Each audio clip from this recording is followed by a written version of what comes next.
హల్లెలూయా. దేవుని నామమునకు మహిమ కలుగును గాక. లెంటి డేస్ 11వ దినపు ధ్యానముల కొరకు, శిలువ ధ్యానముల కొరకు సంఘాన్ని ప్రేమపూర్వకంగా ఆహ్వానిస్తున్నాము. ప్రభు యొక్క శ్రమలను ధ్యానించుట ద్వారా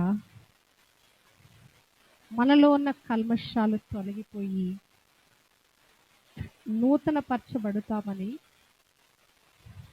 దేవునికి సమీపస్తులుగా రాకడ కొరకు సిద్ధపరచబడతాము అనే ఉద్దేశంతో ఈ 40 దినాల శ్రమల ధ్యానాలను బైబిల్ పెద్దలు మరి పరిశుద్ధులైన వారు నిర్ణయించినట్లుగా మనకి తెలుసు. మరి 11వ దినంగా మనం కూడి వస్తున్నాం. హెవెన్లీ లైట్ మినిస్ట్రీస్ సంఘంలో ఉన్న ప్రతి ఒక్కరికి కూడా క్రీస్తు నామములో మరి శుభములు, మరి శిలువ శ్రమల ధ్యానాల ఆశీర్వాదాలు ప్రకటిస్తున్నాను. ఇది నిజంగా ఎంతో ఆశీర్వాదకరమైన సమయం అండి. ఎందుకంటే ప్రపంచ వ్యాప్తంగా ఈ శిలువ శ్రమల ధ్యానాలను సంఘమైన వధువు మరి ధ్యానిస్తా ఉన్నది. శరీరముగా కూడుకొని క్రీస్తు శిరస్సు అయింటుండగా, క్రీస్తు శిలువలో పడిన ఆ వేదనలను, ఆ పడిన శ్రమలను ధ్యానించుకుంటూ ప్రపంచ వ్యాప్తంగా ఉన్న ప్రతి ప్రజ కూడా ఈ శిలువ వైపు దృష్టి పెట్టి ఉన్నారు. అందును బట్టి దేవునికి మహిమ ఆరోపిస్తున్నాను. ఒకే కాలంలో సెలబ్రేట్ చేసే పండుగలలో క్రిస్మస్ ఒకటి, రెండవదిగా ఈ శ్రమల దినాల ధ్యానాలు ఒకటి, మరొకటి గుడ్ ఫ్రైడే, మరొకటి ఈస్టర్ పండుగ ఉన్నట్లుగా మనము చూడగలము. 53వ అధ్యాయము మరి క్రీస్తు ప్రభు యొక్క శ్రమల గురించి రాయబడిన ప్రవచనాత్మకమైనటువంటి అధ్యాయమైనది. ఈ యొక్క అధ్యాయములో ప్రభు చేసిన కార్యాలను మనం పదే పదే ధ్యానించడం ద్వారా అవి మన ప్రాణాత్మ శరీరాల్లోకి వెళ్ళి అవి మనకి మరి మేలు జరిగిస్తే అనే ఉద్దేశంతో మరి 53వ అధ్యాయమే పదే పదే ధ్యానించడం జరుగుతున్నది. 53వ అధ్యాయము 4వ వచనములో చూసినట్లయితే, అతడు మన రోగములను భరించెను, మన వ్యసనములను వహించెను. అసలు క్రీస్తు ప్రభు మన రోగాలను భరించటానికి గల కారణం ఏంటి? దేవాది దేవుడు ఆదాము అవ్వలను సృష్టించినప్పుడు వారిని దీర్ఘాయులుగా సృష్టించాడు. వాళ్ళకి చావు అనేది కానీ మరణం అనేది కానీ లేదు. వారు మరి నిరంతరము జీవించి ఉండాలని దేవుని ఉద్దేశం అనేది. ఎలాగున్న దేవుడు నిరంతరము జీవించి ఉంటున్నాడో అలాగునే తన యొక్క స్వారూప్యంలో తన పోలికలో పుట్టిన మానవుడు కూడా అట్టి విధంగా క్షీణత లేకుండా, క్షయత లేకుండా నిరంతరము జీవించాలన్నది దేవుని ఉద్దేశము. కానీ మానవుడు పాపం చేసి పాపాన్ని బట్టి క్షయమైపోయిన స్థితికి వచ్చేస్తాడు. అంటే మరణమైపోయే విధంగా మారిపోయాడు. కనుక మరి శరీరంలోనే మరణించాడంటే కాదు, ఆత్మలో కూడా మరణించిన వాడుగా దేవునికి దూరస్తుడైపోయినట్లుగా అయిపోయాడు. మరి ఆ యొక్క ఎందుకు అది జరిగింది? అవిధేయత, ఆజ్ఞాతిక్రమాన్ని బట్టి అతనిలో పాపం ప్రవేశించింది. పాపము వలన వచ్చే జీతము మరణంగా పరిగణించబడింది. కనుక ఈ మరణానికి వెళ్ళే ప్రక్రియలో మానవుడు ఏం చేయబడ్డాడంటే మొట్టమొదటిగా శాపగ్రస్తుడు అయిపోయాడు. మానవుడు మరి ఆ శాపగ్రస్తమైన స్థితికి వెళ్ళిపోయాడు. భూమి శపించబడింది. ఆ యొక్క దుష్టుడైన సాతాను శపింపబడ్డాడు.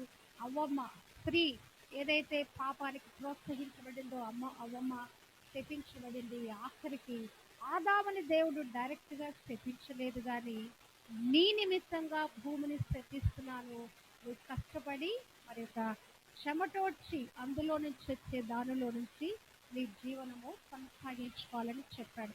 అంటే మానవుడు మొట్టమొదటిగా పాపగ్రాహి అయిన తర్వాత రెండవదిగా శాపాలలోకి వెళ్ళాడు. తర్వాత మూడవదిగా చూస్తే మరి రోగ బారిన పడినట్లుగా అతని శరీరములో అవయవాలన్నీ క్షీణతకు వెళ్ళిపోతూ రకరకాల రోగాలు బారి అవుతున్నట్లుగా మనము చూడగలము.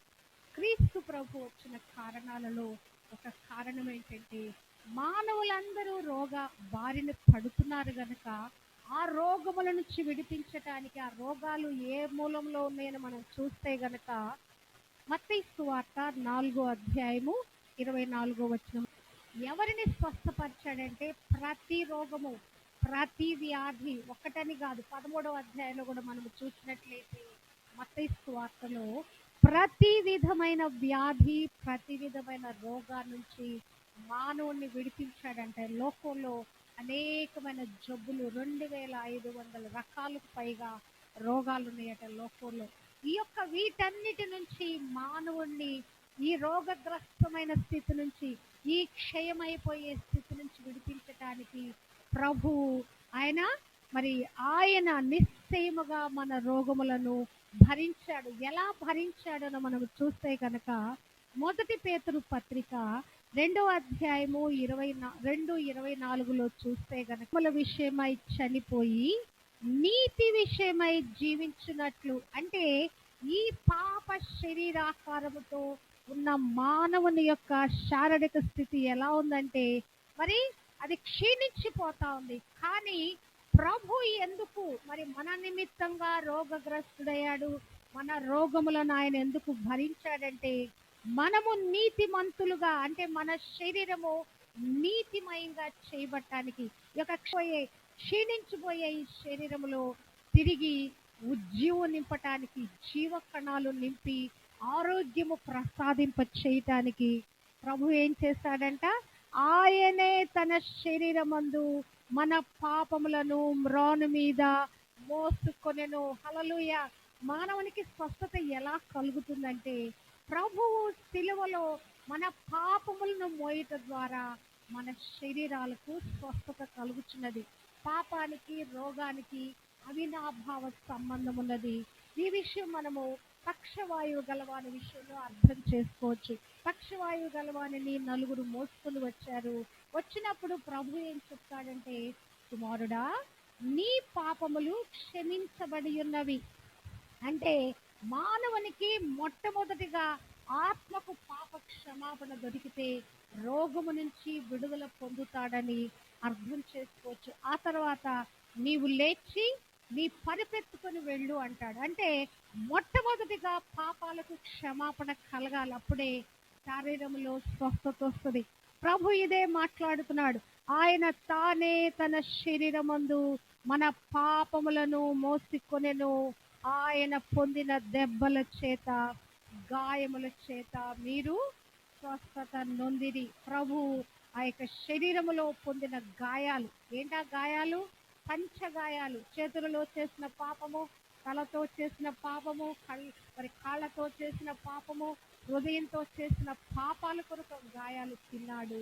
మరి వీపు వెనక ఆయన దెబ్బలు తిన్నాడు. ఆ శరీరములో నుంచి కార్చబడిన ఆ రక్తము ద్వారా మనకు రోగముల బారి నుంచి, పాపముల నుంచి క్షమాపణ పొందుకొని రోగముల నుంచి మనం విడిపించబడుతున్నామని ఈ వాక్యం ద్వారా మనం అర్థం చేసుకోవచ్చు. 53:4లోనే మరొక మాట చూస్తే, మన వ్యసనములను వహించెను. వ్యసనము అనే మాట మనం చూసినట్లయితే సారోస్ అని, గ్రీఫ్ అండ్ సారోస్. మరి ఆయన మన నిమిత్తంగా, గ్రీఫ్ అంటే ఏంటంటే మూలగటం, చాలా వేదన చెందటం. అంటే ప్రభు ఏం చేయబడ్డాడు? మన యొక్క బాధల నిమిత్తంగా, మానవుడు పడుతున్న ఈ వేదనలు, బాధల నిమిత్తంగా ఆయన మూల్గుతున్నాడు. మరి ఆయన ఆ యొక్క వ్యసనాక్రాంతుడుగా మార్చబడ్డాడు ఆయన. హల్లెలూయా. మనం ఇది అర్థం చేసుకోవాలంటే మరి కీర్తనకారుడు అంటాడు 119:28లో, వ్యసనము వలన నా ప్రాణము నీరైపోయేను. అంటే ఏదైనా ఒక బాధ, మించిన బాధ, మనము భరించలేని, మన శక్తికి మించిన బాధ కలిగినప్పుడు ఈ లోపల నుంచి ఈ వేదన తాలూకు ఆ యొక్క గ్రీఫ్ బయటకు వస్తుందండి కదా. మూలుగుతున్న స్థితిలోకి మనం వెళుతాము. మరి ఇశ్రాయేలు యొక్క జీవిత చరిత్రను, ఐగుప్తులో వాడు పడుతున్న బాధ కూడా వారి ప్రభు ఏం చెప్తాడంటే, వారి మూల్గులు నేను విని ఉన్నాను. మానవుని యొక్క మూల్గులు విని వారున్నటువంటి ఈ వేదనను విడిపించడానికి ప్రభువు వ్యసనాక్రాంతుడుగా మార్చబడినట్లుగా మనము చూడగలము. ఈ వ్యసనాన్ని ఇంకా అర్థం చేసుకోవాలంటే, ఎవరికైనా ఒక కుమారుడు బుద్ధిహీనుడుగా పుట్టి లోబడనలోని కుమారుడుగా, తిరుగుబాటు చేయి కుమారుడుగా ఉన్నప్పుడు ఆ తండ్రికి ఆ తల్లికి ఎంత సంతాపము, ఎంత వ్యసనము కలుగుద్దో దానిని వ్యసనమని మనం అనుకోవచ్చు. మరి ప్రసంగి అంటాడు 2:17లో కూడా, సూర్యుని క్రింద చూడగా మరి ఆ జరిగే వాటన్నిటిని బట్టి నాకు వ్యసనము కలిగింది అంటాడు. అంటే భరించరానిది మరి దాన్ని పొందుకోవటమే వ్యసనము. మానవుని యొక్క జీవితము భరించరానిదిగా తయారైంది. అంటే ఈ లోకంలో ఉన్న కష్టాలు, కన్నీరు, వేదనలు, దుఃఖాలు ఇవన్నీ కూడా భరించరానివి అయిపోయినాయి. మన వల్ల కాదు వాటిని తీసుకొని వేసుకోవటం. కనుక ప్రభు ఆయన ఏం చేయబడ్డాడు? మన వ్యసనములను వహించిన వాడుగా చేయబడినట్లుగా మనము చూడగలము. అంటే ప్రభు మనకి, మానవునికి కలిగే ప్రతి ఈతి బాధను, ప్రతి శోధనను, ప్రతి వేదనను కూడా ఆయన అనుభవించి వాటి నుంచి మనకు విడుదల కలుగు చేయాలని మరి ప్రభు శిలువ మరణానికి వెళ్ళినట్లుగా మనము చూడగలము. 12వ వచనంలో మనము చూచినట్లే, మరణము పొందినట్లు తన ప్రాణమును ధారపోసెను. మరి ప్రభు ప్రాణాన్నే ధారపోసాడంట. మరి ఎలాగున ఆయన ప్రాణాన్ని ధారపోసాడంటే గనక, మరి యోహాను సువార్త మనము ధ్యానిస్తే గనక, యోహాను సువార్తలో ప్రభు అనేకమైన సార్లు ఈ మాట మాట్లాడుతాడు. ఏమని? నా గొర్రెల కొరకు నేను ప్రాణం పెట్టుచున్నాను అంటాడు 10:15లో. 10:17లో అంటాడు, నేను మరలా తీసుకున్నట్లు నా ప్రాణము పెట్టుచున్నాను. 18లో అంటాడు, ఎవడును నా ప్రాణము తీసుకొనడు, నా అంతట నేనే దాన్ని పెట్టుచున్నాను. దాని పెట్టుటకును నాకు అధికారము కలదు, దాన్ని తీసివేసుకున్నటకు నాకు అధికారము కలదు. అంటే ప్రభు ఇష్టపూర్తిగా మన నిమిత్తంగా, మన బదులుగా మరణించటానికి ఆయన సిద్ధపడ్డాడు కదా. ఈ మనిషికి ఈ లోకంలో మరి అంతం ఏంటి? మరి మరణమే. మరణం తర్వాత ఇంకేమైనా ఉన్నదా? లేదు. ఆఖరిగా మానవుడు, పుట్టిన ప్రతి మానవుడు గిట్టాల్సిందే. ఆ గిట్టే మానవుడికి తర్వాత, ఈ చనిపోయిన తర్వాత ఒక ప్రదమైన జీవితాన్ని ఇవ్వటానికి ప్రభు మరణించినట్లుగా చూడగలము కదా. ఆయన జీవం ఇచ్చేవాడు, మరి జీవాధిపతి. మరి ఆయన మరణించడం ద్వారా మనమందరం కూడా ఆత్మలో బ్రతికించబడటానికి ప్రభువు మరణించినట్లుగా చూడగలము. అంటే మరణము నొందినట్లు అతడు తన ప్రాణమును ధారపోసాడు. హల్లెలూయా. తన ఇష్టపూర్తిగా తన ప్రాణాన్ని మన కొరకు ఇచ్చివేశాడు. లోకంలో ఎవరు కూడా తన ప్రాణాలని మన కొరకు ఇవ్వరండి. చాలా మాటలు చెప్తారు, చాలా రకాలుగా మనం ప్రేమిస్తున్నామంటారు, నీకోసం ఏమైనా చేయగలమంటారు, కానీ ప్రాణం ఇచ్చేవాడు ఎవరు లేరు.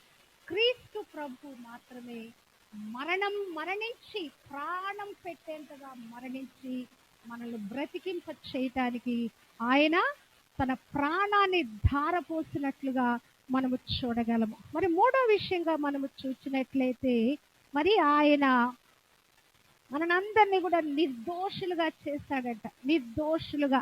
మరి ఇక్కడ మనము చూసినట్లయితే 12వ వచనంలోనే, అనేకుల పాపములను భరించుచు తిరుగుబాటు చేసిన వారిని గూర్చి విజ్ఞాపన చేసిన 11వ వచనంలో, నీతిమంతుడైన నా సేవకుడు జనుల దోషములను భరించి తనకున్న అనుభవ జ్ఞానము చేత అనేకులను నిర్దోషులుగా చేయును.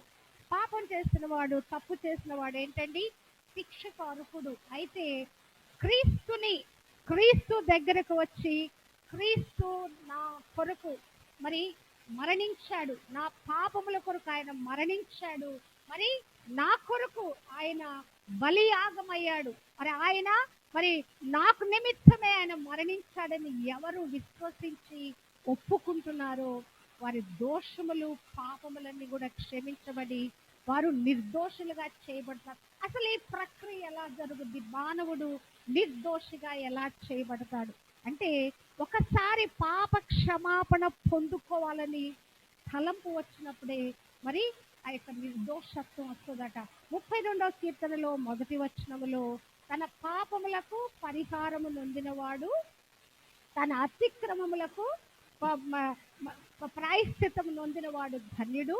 నేను నా పాపములను ఒప్పుకుందును అనుకుంటే అసలు అప్పుడే ఆయన తలస్తున్నాడు, అనుకుంటుంటేనే అతనికి ఆ పాప క్షమాపణ దొరుకుతుంది. అంటే పాపం అనేది ఆలోచనలో ప్రారంభమవుతుంది. ప్రభు కూడా కొండ మీద ప్రసంగం చెప్పేటప్పుడు ఏం చెప్తాడు, ఎవరైనా ఒక పాపాన్ని తన హృదయంలో అనుకుంటేనే అది పాపంగా అతడు పాపం చేసిన వాడుగా అయిపోతున్నాడంటే పాప క్షమాపణ పొందుకోవటానికి కూడా అదే సూత్రము. హృదయములో విశ్వసించి హృదయములో పశ్చాత్తాపము రగిలి నేను పాపినని గ్రహిస్తే చాలు మనము నీతిమంతులుగా నిర్దోషులుగా చేయబడుతున్నాం. దానికి దొంగ సాదృశ్యం ఉన్నట్లుగా చూడొచ్చు కదా. సిలువలో వేలాడే దొంగ ఎంత నేరము చేసిన వాడు అయినా కదా, బందిపోటు దొంగ, నరహత్య చేసిన వాడు, ఇంకా ఎన్ని రకాల పాపాలు చేస్తాడు. కానీ పశ్చాత్తాప హృదయుడై యేసు నీ రాజ్యములోకి వచ్చినప్పుడు నన్ను జ్ఞాపకం చేసుకోమంటే అతని పాపాలన్నీ ఒక్కసారిగా క్షమించబడినాయండి. అంటే పాప క్షమాపణ అనేది ఇన్స్టాంట్ గా మనలో జరిగే కార్యము. అంటే ప్రభువా నన్ను క్షమించు అనగానే మన యొక్క పాపమంతా కూడా పరిహారం అవుతుంది. ఎలా పరిహారం అవుతుందని మనం చూస్తే గనక ఆయన ఎవరైనా నిర్దోషుడు. మరి హెబ్రీయులకు రాసిన పత్రికలో మరి 7వ అధ్యాయము 29వ వచనం చదువు. పవిత్రుడును నిర్దోషియు నిష్కల్మషుడును పాపులలో చేరక ప్రత్యేకముగా ఉన్నవాడును అయినటువంటి ఇట్టి ప్రధాన యాజకుడు మనకు సరిపోయినవాడు. ఎవరైనా ప్రధాన యాజకుడు అన్నాడు. మరి ఆ యొక్క ప్రధాన యాజకుని యొక్క పని ఏంటి? సంవత్సరానికి ఒకసారి వెళ్ళి ఆ యొక్క గర్భగుడిలోకి, ఆ యొక్క అతి పరిశుద్ధ స్థలములోకి వెళ్ళి తన పాపాల కొరకు, ప్రజల పాపాల కొరకు పాప ప్రాయశ్చిత్తం చేసేవాడు.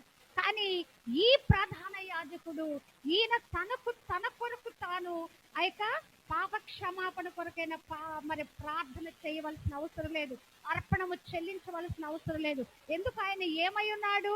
నిర్దోషుడుగా ఉన్నాడు, అంతేకాదు నిష్కల్మషుడుగా ఉన్నాడు, ఇంకను మరి పవిత్రుడుగా ఉన్నాడు, పాపులలో చేరక ప్రత్యేకంగా ఉన్నవాడు గనుక ఆయన ఆ నిర్దోషమైన రక్తము, మరి పేతురు పత్రికలో కూడా పేతురు అంటాడు ఆ రక్తము నిష్కళంకమైన నిర్దోష రక్తము. ఇక్కడ ఈయన ఏం చేస్తున్నాడట? అనేకులను నిర్దోషులనుగా చేయును. అంటే ఎన్నడూ పాపం అనేది లేదన్నట్లుగా చేస్తున్నాడంట. ఇక్కడ తనకున్న అనుభవ జ్ఞానము చేత అనేకులను నిర్దోషులుగా, ఇప్పుడు మనకు నేనే ఉన్నాను, పాపం చేయలేదని నేను ఎలా చెప్పగలను? కానీ ఎప్పుడైతే పాప క్షమాపణ ప్రార్థన నేను చేస్తున్నానో నా పాపం అంతా ఎంతగా పరిహరించబడుతుందంటే అది నా మనస్సాక్షితో సహా యేసు రక్తము నాలో మనస్సాక్షిని కూడా శుద్ధి చేస్తా ఉందండి. హల్లెలూయా. తలంపులను, ఆలోచనలను, మనస్సును, హృదయాన్ని, మరి మనస్సాక్షిని కూడా శుద్ధి చేయటం ద్వారా మనం ఏం చేయబడుతున్నాం? నిర్దోషులుగా చేయబడుతున్నాం. యేసు రక్తము ప్రతి దుర్నీతి నుండి విడిపించును. ఎలాగున మనము నిర్దోషులుగా చేయబడుతున్నామంటే ఆయన రక్తము, ఆ ప్రశస్తమైన నిష్కళంకమైన రక్తము ద్వారా మనము నిర్దోషులుగా చేయబడి నీతిమంతులుగా చేయబడుతున్నాం. హల్లెలూయా కదా. ప్రభు చేసిన కార్యాలు, ఆయన పొందిన గాయాలలో మనకి స్వస్థత కదా.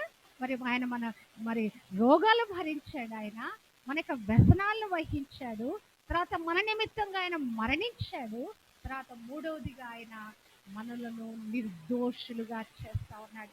ఈ మధ్య ఒక అడ్వర్టైజ్మెంట్ నేను చూశాను. ఒక బట్టలు అదే వాషింగ్ పౌడర్ గురించినటువంటి ఒక అడ్వర్టైజ్మెంట్ అనమాట. ఆ యొక్క అడ్వర్టైజ్మెంట్లో ఏముందంటే ఆ యొక్క బట్ట ఏదైతే వాళ్ళు ఉతుకుతున్నారో, ఆ సర్ఫ్ వేసి ఉతుకుతున్నారో అక్కడ ఉన్నటువంటి మరకలు, నీడలు కూడా మరి అది వెళ్ళిపోతున్నాయని అడ్వర్టైజ్మెంట్ లో చూపిస్తున్నారు. ఇప్పుడు ఏదన్నా ఒక కాఫీనో టీనో పడినప్పుడు ఏమైపోద్ది? అక్కడ మరక ఉండిపోద్ది. కానీ ఆ సర్ఫ్ వాడితేనట కంప్లీట్ గా ఆ మరక వెళ్ళిపోతుందట.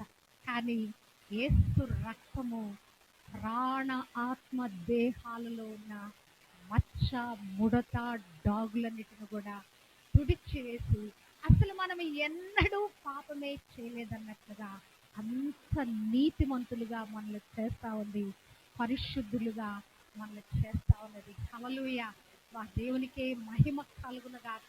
అనేకులను నిర్దోషులుగా చేయను.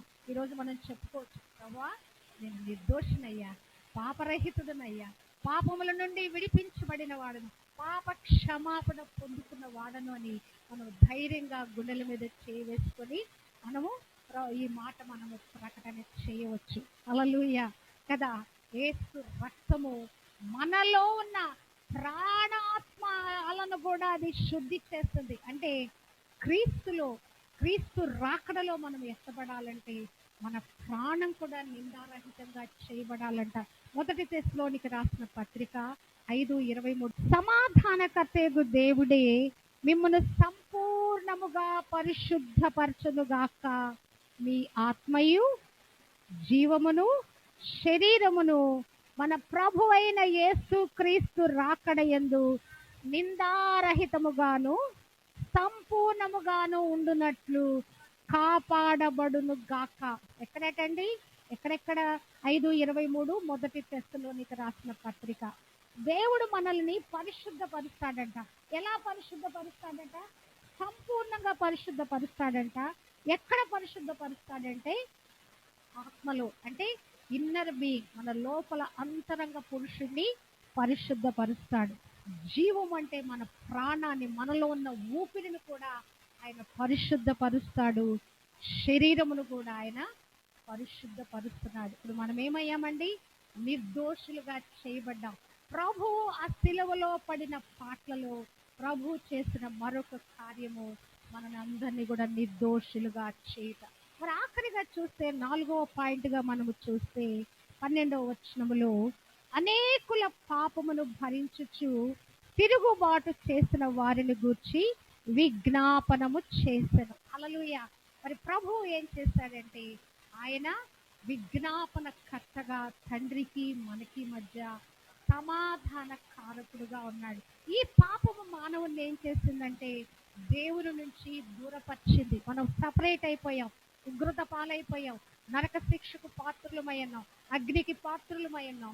మనల్ని తండ్రితో రికన్సైల్ చేస్తూ మరి ప్రభు ఏం చేశాడు? తిరుగుబాటు చేయుచున్న వారందరి గురించి విజ్ఞాపన చేస్తాను. ప్రభు ఈ దినము చేస్తున్న పని చూస్తే, నరులారా తిరిగి రండని 2 చేతులు చాచి ప్రపంచంలో ఉన్న ప్రతి ప్రజను పిలుస్తున్నాడు. ఓ నా ప్రజలారా, మీరెందుకు నరకానికి వెళతారు? నరకం అనేది అపవాదికి, వారి దూతలకి సిద్ధపరచబడింది, మీ కొరకు కాదు. ఈ యొక్క నరకంలోకి మీరు వెళ్ళకుండటానికి నా ప్రాణాన్ని ధారపోస్తాను, నా రక్తాన్ని కార్చాను, ఆఖరి రక్తబొట్టు వరకు కార్చి నా ప్రాణాన్ని ధారపోస్తాను. మరి మిమ్మలను రక్షించటానికి, విమోచించటానికి, మీరు నాతో కలిసి నిత్య జీవులు ఉండటానికి ఆ యొక్క శిలువలో బలియాగం అయ్యానని ఆయన నరులందరినీ పిలుస్తా ఉన్నాడు. కానీ ఎవరైతే క్రీస్తు ప్రభునందు విశ్వసించారో వారందరి గురించి ఆయన విజ్ఞాపన చేస్తున్నాడంట. అంటే ఒక యాజకుడు ఏం చేసేవాడు? బలులు తీసుకొచ్చేవాళ్ళు కదా.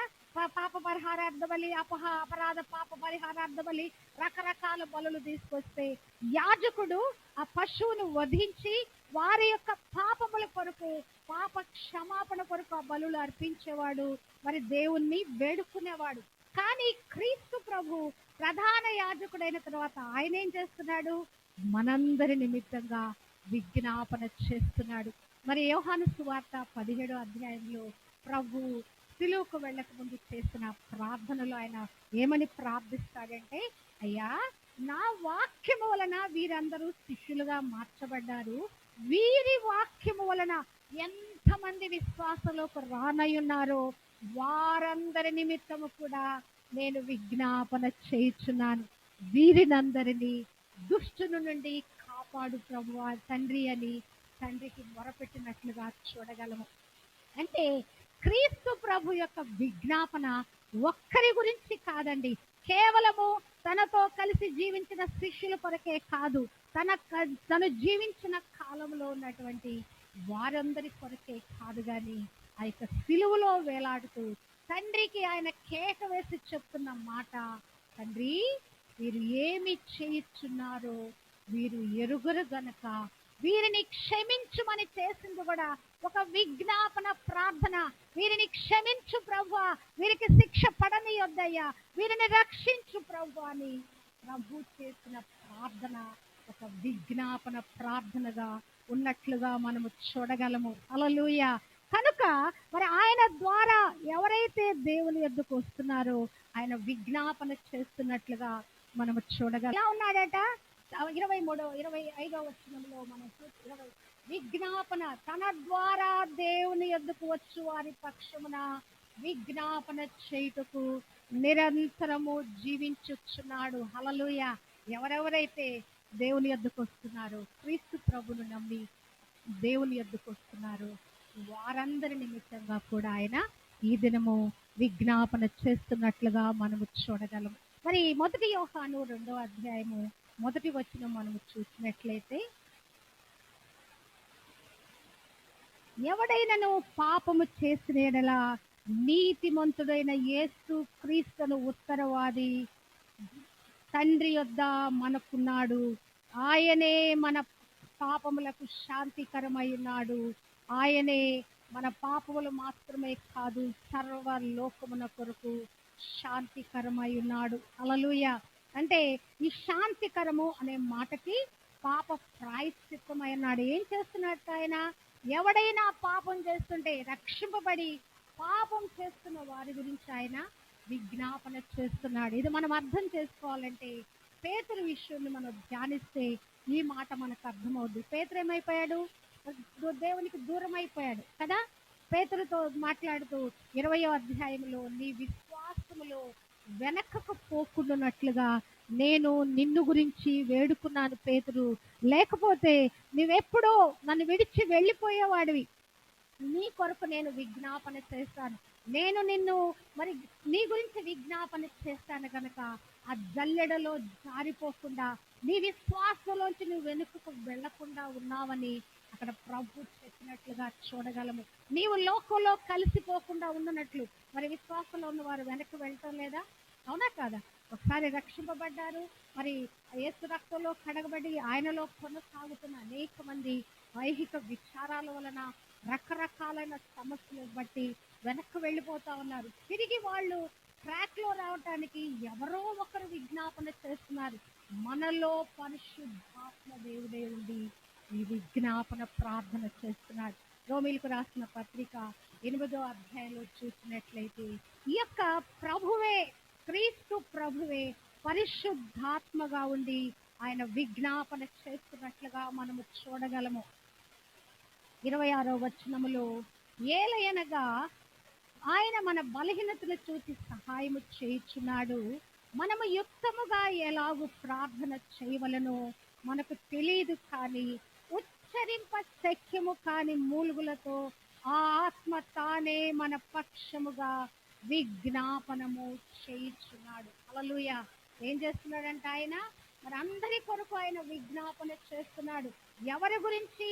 తనకున్న అనుభవ జ్ఞానము చేత మరి ఆయన అనేకులను నిర్దోషులుగా చేస్తున్నాడు. తిరుగుబాటు చేసిన వారిని గురించి విజ్ఞాపనము చేస్తున్నాం. మనం ఎవరి గురించి ప్రార్థన చేస్తామండి? అవిధేయుల గురించి చేస్తామా? మనకి వ్యతిరేకంగా ఉన్న వారి గురించి చేస్తామా? మనం విసిగించే వారి గురించి చేస్తామా? అవునా కాదా? మన ప్రార్థనలన్నీ కూడా మనకి ఇష్టమైన వారి గురించి చేస్తాం. మనకి మరి బాధ కలిగించే వారి గురించి మనం ఎన్నడూ కూడా విజ్ఞాపన ప్రార్థన చేయము. మనకు ఆ హృదయం రానే రాదు. ప్రభు ఈ దినము మనతో మాట్లాడుతున్నాడు కదా. ఎవరెవరి గురించి నువ్వు విజ్ఞాపన చేయాలంటే, తిరుగుబాటు చేసిన వారిని గురించి, పాపమును భరించచ్చు, అనేకుల పాపమును భరించచ్చు కదా. మనకి విరోధులైన వారు, మనకి మరి కష్టం కలిగించేవారు, కీడు కలిగించేవారు, తెలియకుండానే శత్రులైన వారు, నిందలు వేసేవారు, రకరకాలుగా మనకు సమస్యలు తెచ్చిపెట్టే వారందరి గురించి కూడా మనము విజ్ఞాపన చేయబద్దులమైన. మార్కు సువార్త 11:25 వచ్చింది.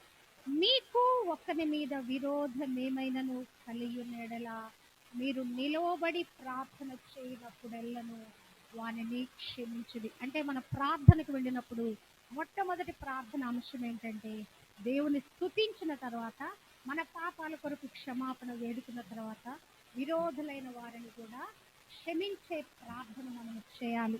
మనుష్యుల అపరాధములను మీరు క్షమించిన యెడల పరలోకపు తండ్రి మీ అపరాధములను క్షమించును. కనుక ఈ విజ్ఞాపన చేయటం అనేది మనం ఖచ్చితంగా చేయవలసిన పని. ఆయన మన రోగాలను భరించాడు. మానవుడు క్షయమైపోయేటువంటి స్థితి నుంచి నిత్య జీవానికి వారసుడైపోయి శరీరము మంటికి మన్నైపోద్దు, కానీ మన ఆత్మ నిరంతరము ప్రభుతో జీవిస్తుంది. తర్వాత ఆయన మన వ్యసనములను వహించాడు.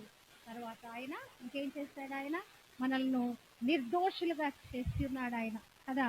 అసలు అది ఎంత గొప్ప కార్యం అంటే మన ఆత్మలో నిర్దోషులుగా చేయబట్టం అనేది నిజంగా అసలు అది ఎంతో గొప్ప కార్యం అండి. మరణము నొందునంతగా ఆయన తన ప్రాణాన్ని మరొకరికి పెట్టివేశాడు. మనం ఎవరమండి? యేసు రక్తం అనే వెల చేత కొనబడిన వారము, యేసు ప్రాణం అనే క్రయధనము చేత విమోచించబడిన వారము. You're special people, you're separated people కదా. దేవుని కొరకు ప్రత్యేకించబడిన జనాంగమై ఉన్నాం. హల్లెలూయా. ఆయన తన ప్రాణాన్ని మారు కొరకు ఇచ్చివేశాడు. మనమట స్నేహితుల కొరకు ప్రాణం పెట్టబద్దులమైన, సహోదరుల కొరకు ప్రాణం పెట్టబద్దులమైన. ప్రాణం పెట్టాల్సిన అవసరం లేదు, కానీ అంతగా మనం చేయలేదు, కానీ శత్రువులను మనకు విరోధంగా ఉన్న వారిని క్షమిస్తూ వారి నిమిత్తంగా మనం విజ్ఞాపన చేద్దాం. ఆయన అనేకుల యొక్క పాపం నిమిత్తంగా తిరుగుబాటు చేసేవారి గురించి ఆయన విజ్ఞాపన చేస్తున్నాడు. కనుక మనము కూడా ప్రభు మాదిరిలో విజ్ఞాపన చేయటానికి, విజ్ఞాపన కర్తలుగా మారటానికి పరిశుద్ధాత్మ దేవునికి మనం సమర్పించుకొని ప్రభువే మనలో ఉండి విజ్ఞాపన చేస్తుండగా ఆయన విజ్ఞాపన చేయటానికి మన సాధనాలుగా మార్చబడదును గాక. యేసు రక్తముతో నిర్దోషులుగా చేయబడి ఈ నిర్దోషత్వంలో, నిష్కళంకత్వంలో మనము ప్రభు కొరకు మనం జీవించుదును గాక. అతి కృప దేవుడు మనందరికీ అనుగ్రహింప చేయను గాక. దేవునికే మహిమ కలుగును గాక.